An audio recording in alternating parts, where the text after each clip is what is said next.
ذلك ليعلم أني لم أخنه Mungkin dalam waktu kurang lebih setengah bulan yang lalu,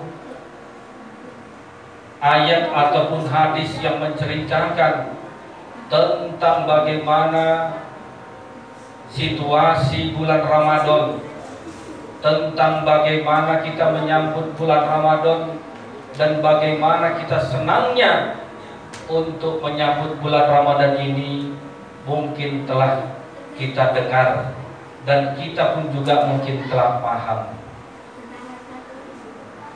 Setiap tahun, setiap bulan Ramadan hampir sama proses yang terjadi. Kita menyambutnya dengan acara punggahan, ya, kemudian kita melakukan proses ibadah di rumah dan di masjid. Maka jamaah yang dimuliakan Allah Subhanahu wa Ta'ala, dari segala yang kita laksanakan,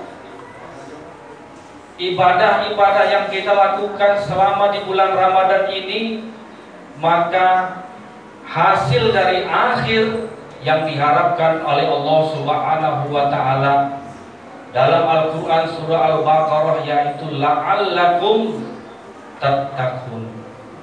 Kita menjadi orang-orang yang bertakwa. Maka ketika kita lepas, ketika kita tidak mendapatkan di bulan Ramadan hasil dari la'allakum tattaqun, kita menjadi orang-orang yang bertakwa, yaitu kita takut. Waktu Ramadan mungkin kita mampu menjaga mulut kita, Bu, ya. Kita mampu tidak menceritakan aib orang lain. Jangankan untuk mencari-cari kesalahan saudara kita, untuk menceritakan kesalahan orang lain saja pun kita Ramadan. Ada dia nuansa tarbiyah, situasi pembelajaran yang diberikan kepada kita.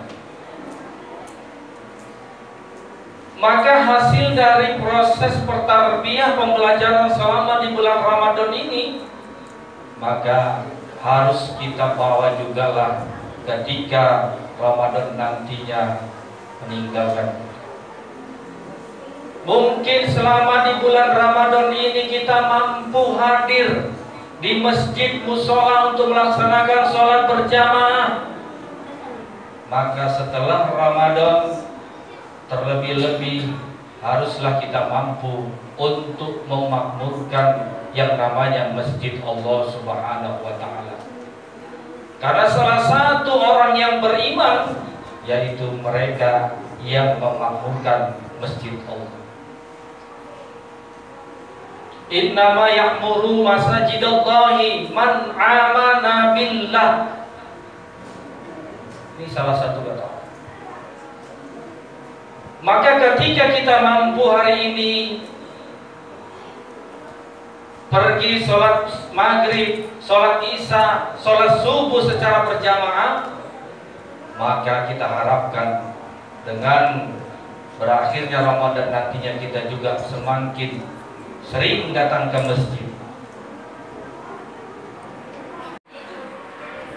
Apa nilai sosial yang dapat kita ambil ketika selama di bulan Ramadan? Maka nilai sosialnya yang dapat kita ambil, nilai pembelajarannya, kita berpikir terhadap orang-orang yang tidak mampu. Bagaimana mereka dalam hidup serba kekurangan, bagaimana mereka dalam hidup serba kelaparan.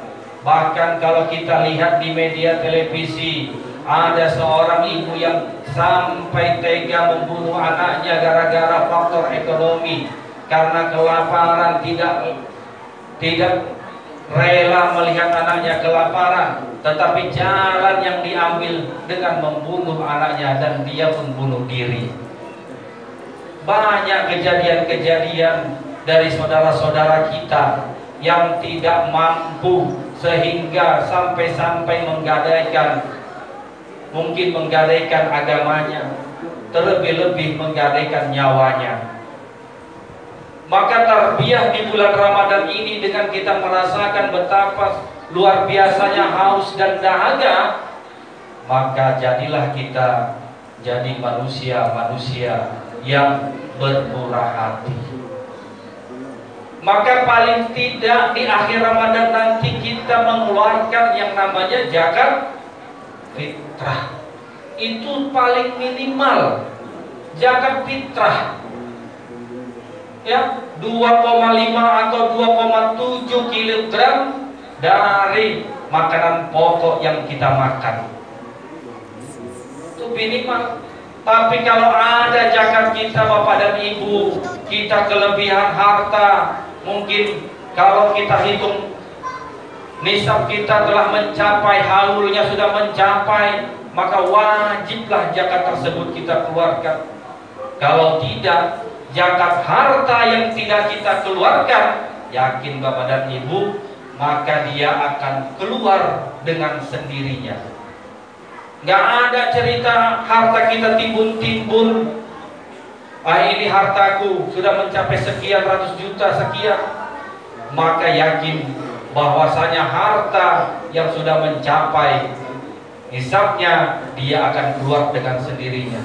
Mungkin Allah akan berikan jalannya. Mungkin sakit anak kita, mungkin sakit keluarga kita, mungkin harta kita dicopet orang, mungkin harta kita hilang, mungkin kebakaran dan lain sebagainya, bahkan mungkin diri kita sendiri yang sakit. Maka kita keluarkanlah zakat harta kita. Kalau tidak kita keluarkan, maka harta tersebut akan keluar dengan sendirinya. Mana kita pilih Bapak dan Ibu? Kita yang mengeluarkan jadi ibadah, atau Allah yang menentukan jalannya, dia keluar sendiri? Mana? Pasti kita akan memilih, kitalah yang mengeluarkan agar harta kita menjadi ibadah di sisi Allah Subhanahu wa Ta'ala. Mudah-mudahan kita diberikan kekuatan Allah Subhanahu wa Ta'ala dalam melaksanakan puasa Ramadan yang pada hari ini mungkin masih 10 malam pertama. Kita mudah-mudahan diberikan kekuatan oleh Allah Subhanahu wa Ta'ala untuk dapat menyelesaikan Ramadan berikutnya. Demikian yang dapat saya sampaikan. Mudah-mudahan bermanfaat bagi kita keseluruhan. Billahi taufiq wal hidayah. Assalamualaikum warahmatullahi wabarakatuh.